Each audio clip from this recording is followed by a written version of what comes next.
Hello, everybody. This is Joseph P. Farrell with news and views from the Nefarium on Thursday, March 30th, 2017. Have a bit of a sinus today, but some big news out of the Far East, and I'm talking, of course, about North Korea. And a short, very short little article by Corey Charlton that appeared in the UK's Sun tabloid in the United Kingdom. It's worth reading this and really contemplating it, but we'll get to that in a moment. I want to preface this with a story. Years and years ago, I can't even remember when, this may have been 10 years or whatever, it was during the period that Kim Jong-un's grandfather was in charge of North Korea, and again, the North Koreans had shot missiles over Japan. And at that time, I was listening to the radio. This was very, very early in the morning, about 4:30 in the morning.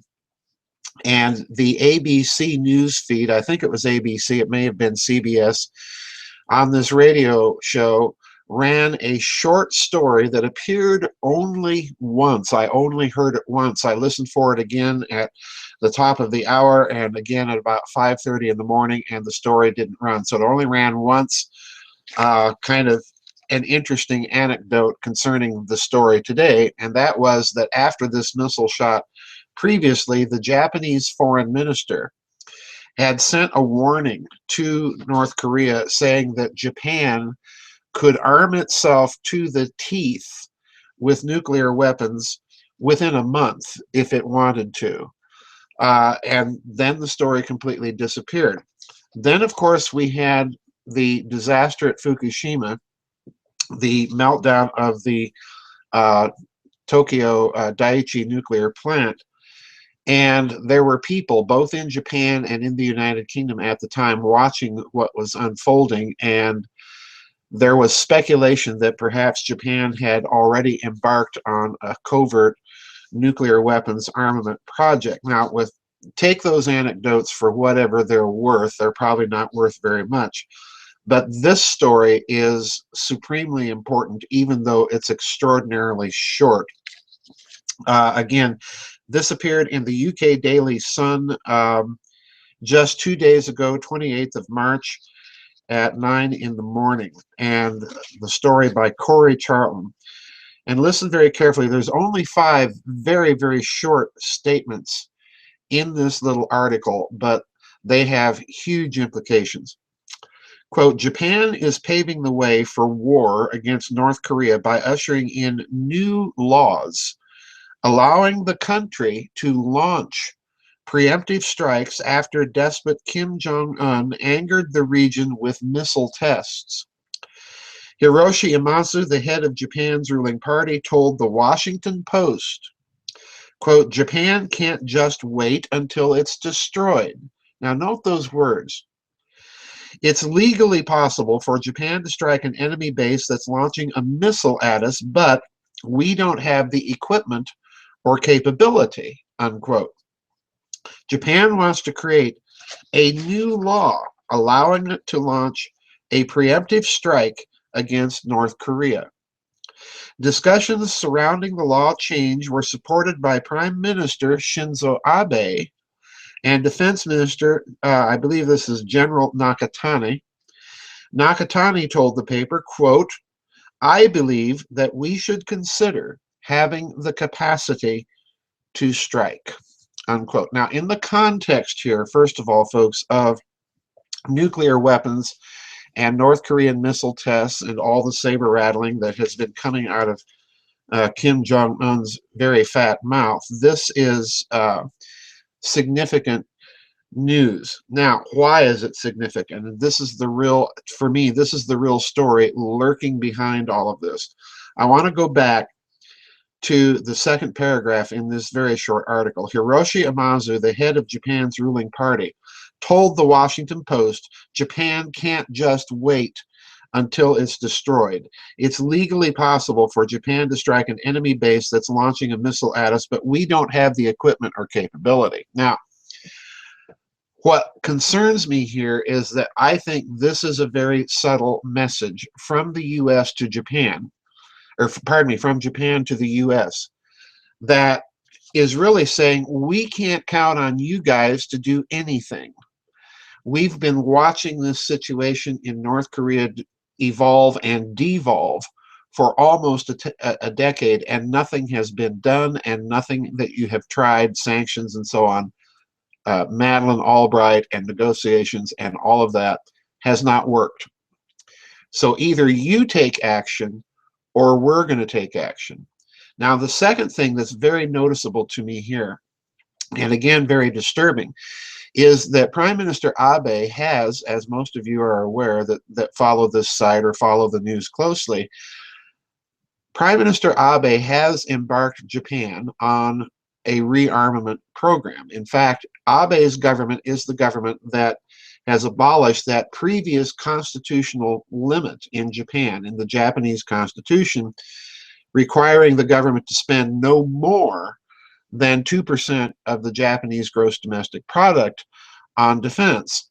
He has abolished this and begun rearming, and this has been partly with the connivance of Washington, D.C., because we need Japan to join us in the security of the Pacific Basin. And now Japan is basically going ahead and saying, we want our own independent capacity to respond to North Korea.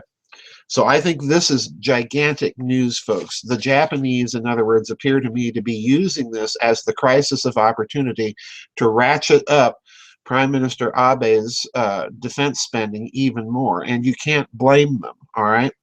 Now, there's something else lurking in the wings here that we've talked about quite a great deal on the blogs, on the website, but a couple of news and views. And this is the growing closeness between Japan and Russia, because you recall that they just had a summit last December between Prime Minister Abe and President Putin. Now, please note, it's not a state visit. It was not a state summit because the Emperor of Japan was not involved. This was simply the heads of government as far as the Japanese were concerned.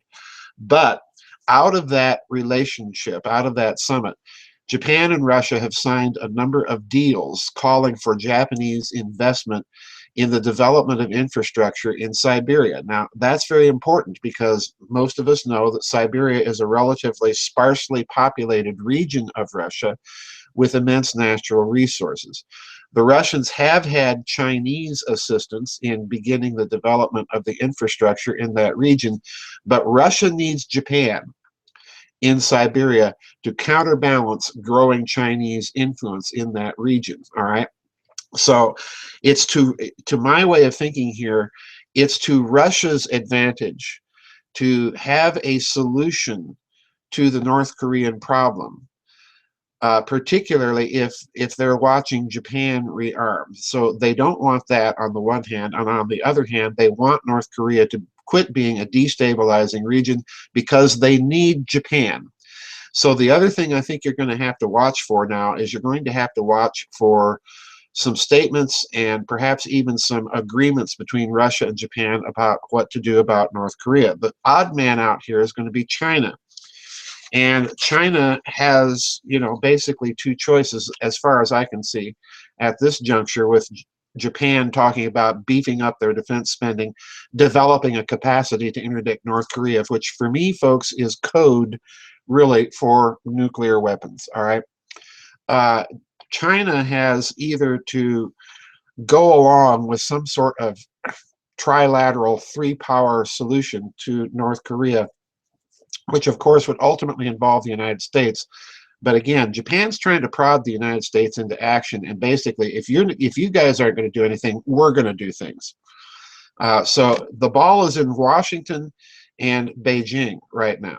Something has to be done about North Korea. It would be far better if a four-power agreement could be had and a four-power strike force agreed upon to go in and take that whole regime out.